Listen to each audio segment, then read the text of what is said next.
아파트 싸게 사서 비싸게 다시 파는 아싸리판 TV입니다. 서울 집값 더 오르나 싶었는데 갑자기 분위기 급변했습니다. 2025년 6월 27일 새 정부의 부동산 대출 규제 칼날이 서울과 경기도의 최상급지로 향했기 때문인데요. 표면적으로는 가계부채 관리지만 실제로는 서울과 경기도의 상급지의 과열을 정조준한 조치였습니다. 핵심은 단 하나. 수도권 주택담보대출 한도 6억 원 제한 및 대출 한도 축소. 즉 대출로 살 수 있는 집 가격은 8억대에서 10억 전후로 묶여버렸다는 얘기죠. 이 발표 이후 시장은 즉각 반응했습니다. 서울고가 아파트의 매도 호가는 꺾였고 노도강 금강구 같은 서울의 하급지에 매수 문의가 급증하고 있다고 하는데요.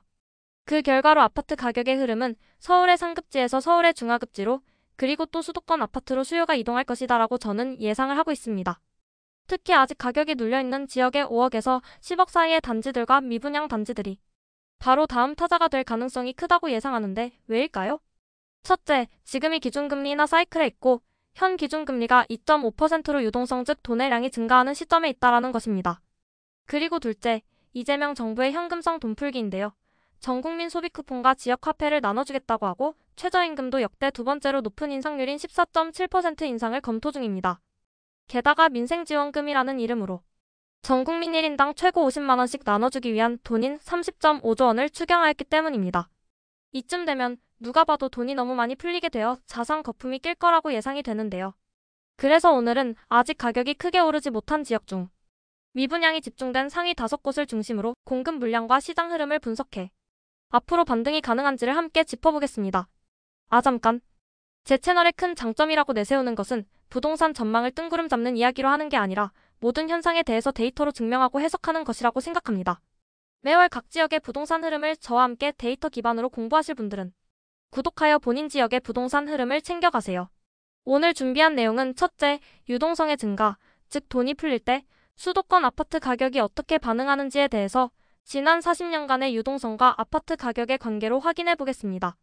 둘째, 경기도 지역 미분양이 많은 탑5 지역에 대해서 미분양 수량, 입주 물량으로 향후 집값 전망까지 해보겠습니다. 자, 첫 번째 주제, 유동성이 증가하면 즉 금리 인하와 정부의 돈풀기는 정말 집값을 상승시킬까요? 네, 그렇습니다. 이 자료에서 M2분의 M1인 단기 유동자금 비율을 빨간색의 그래프로 나타냈는데요. 간단히 돈이량, 즉 적색의 그래프를 유동성이라고 보시면 되는데요. 서울의 지난 40년간의 부동산 데이터에서 이 유동성의 평균은 파란색 점선의 28%이며 그 이상일 때 즉 유동성이 큰 기간인 파란색 실선 영역에서는 검정색의 서울의 집값은 어떤가요? 상승하고 있는 게 보이나요? 그럼 이제는 유동성의 기준점 이하일 때 녹색의 영역에서는요? 하락 또는 보합이고요. 보이시죠? 이해가 필요하니 자세히 한 번 더 봐보세요. 그럼 25년 6월 현재는 어떤가요? 유동성이 기준선 이상인 파란색 영역 안에서도 빨간색의 그래프가 머리를 살짝 쳐들려고 하고 있는 상황입니다. 즉 현재는 유동성이 높은 영역이면서 또 유동성의 추세가 하락을 멈추고 상승의 초입에 있다는 겁니다. 사실 뒤의 내용은 더 이상 이야기하지 않더라도 앞으로 유동성이 추세적으로 상승한다면 이제는 서울의 중하급지와 경기도 지역 중 미분양으로 인해 가격이 눌려있는 지역에서 상승이 일어날 가능성이 높다라고 저아싸리파는 예상한다는 것입니다. 자, 이번엔 두 번째 주제인 경기도 미분양 탑5 설명에 대해서 본격적으로 빠르게 들어가 보겠습니다. 경기도 미분양 5위는 경기도 광주시입니다. 2025년 5월 기준 미분양 세대는 총 479세대로 한 달 전 대비 7세대가 줄어드는데 그쳤습니다. 특히 신대리 일대에 몰려있는 대단지 미분양이 일부 청약 마감 또는 계약 유도 행사로 인해 지난달 대비 95세대가 해소되었지만 탐벌동 탐벌서 히스타힐스 48세대가 증가한 것에 의해 미분양 감소 수량을 키우진 못했습니다. 광주시 전체 미분양 479세대 중 가장 많은 미분양이 남아있는 곳이 바로 힐스테이트 광주 곤지암역입니다. 총 635세대 분양 중 아직도 255세대가 미분양 상태입니다. 이 단지는 곤지암역 역세권 입지를 내세우며 서울 접근성을 강조한 브랜드 대단지이지만 전용 84제곱미터의 분양가가 6억 초반대로 고분양가 논란으로 미분양되었으며 현재는 이미지와 같이 선착순 동지적 및 계약금 할인 행사 등을 하고 있습니다. 광주시에서 미분양이 가장 많이 감소한 단지는 신대리 곤지암역 센트럴 아이파크입니다. 총 347세대 분양 중 4월에 92세대가 미분양이었으나 5월에 무려 58세대를 소화하면서 5월 현재 34세대만 남아있습니다. 광주시의 향후 입주 물량을 보겠습니다.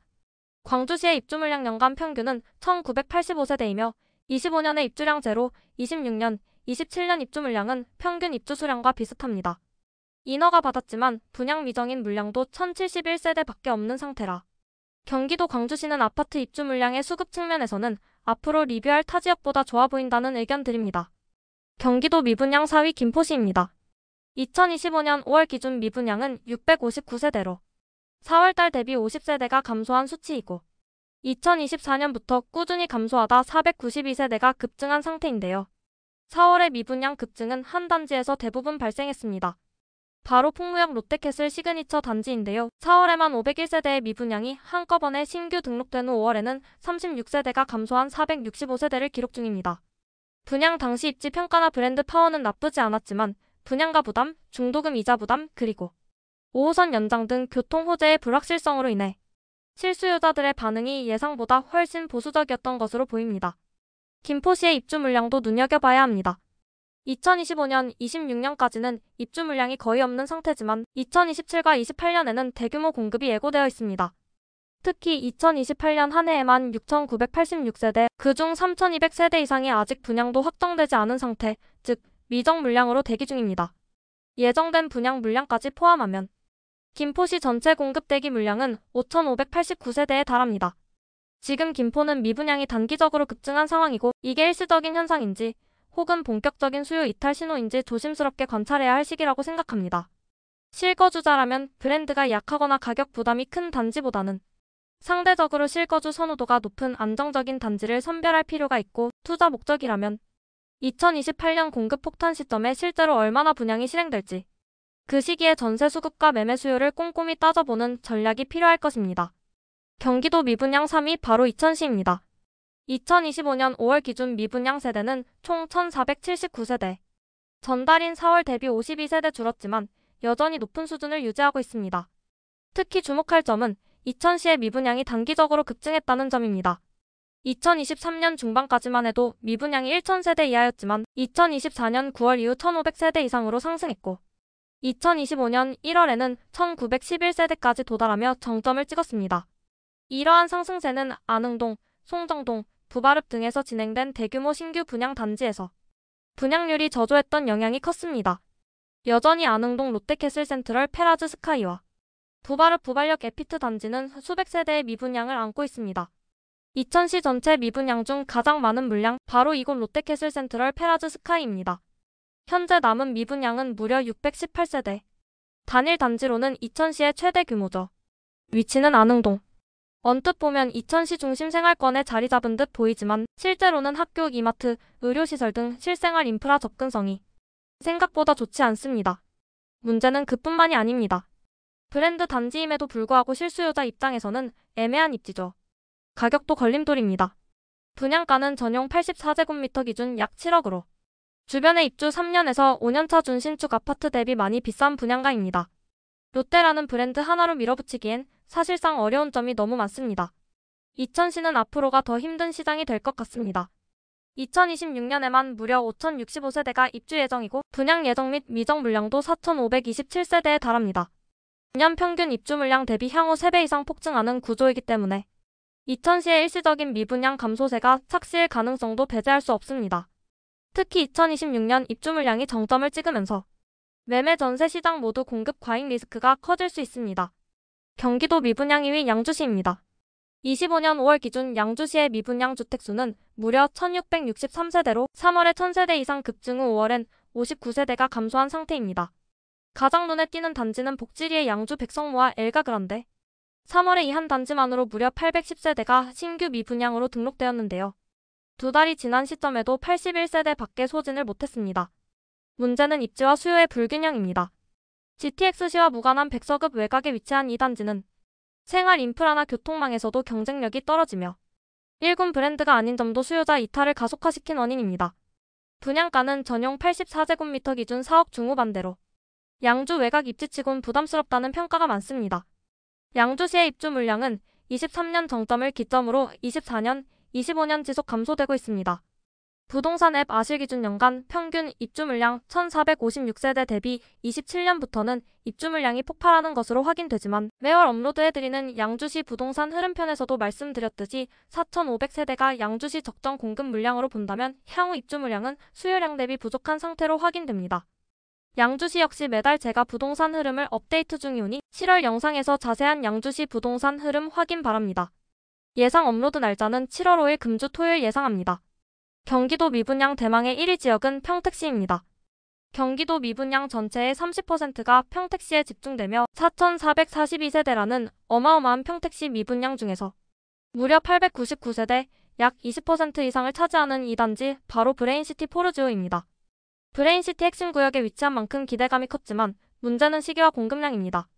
한 해에만 1만 2천여 세대 가까이 쏟아진 공급 물량, 그리고 분양가 수준은 주변 단지와 큰 차이가 없는데 브랜드나 입지 측면에서 큰 차별성이 없다는 평가가 많았습니다. 특히 브레인시티 내부 기반 시설이 아직 미흡한 상황에서 대규모 입주를 감당하기엔 주변 인프라와 교통망이 아직 준비되지 않았다는 지적이 나옵니다. 마지막으로 평택시의 향후 전망과 매수 타이밍입니다. 25년부터 28년까지 매년 입주 평균 물량인 3,000세대를 2배에서 4배까지 초과하는 물량이 대기하고 있고 분양 미정인 물량도 4,134세대가 있어서 평택은 입주 물량이 너무 많은 상태입니다. 향후 입주 물량에서 봤듯이 평택시는 지금부터 28년까지는 지금처럼 과잉 공급 구간이 있음을 강하게 시사합니다. 실수요자든 투자든 평택시에 대한 매수는 신중해야 될 것으로 생각됩니다. 지금까지 2025년 6월 30일에 발표된 5월 기준 경기도 미분양 상위 5개 지역에 대해서 알아봤습니다. 앞으로 1년 내 어떤 지역은 다시 살아나고 어떤 지역은 더 빠질지를 예측해 보려면 결국 미분양의 증감 속도, 경향성, 입주 물량의 변동을 확인해야 됩니다. 지금 바로 구독해두시면 매월 초 영상에서 누구보다 빠른 경기도 미분양 데이터를 받아볼 수 있는 기회가 될 것입니다. 다음 달 8월 2일 영상에서 뵙겠습니다.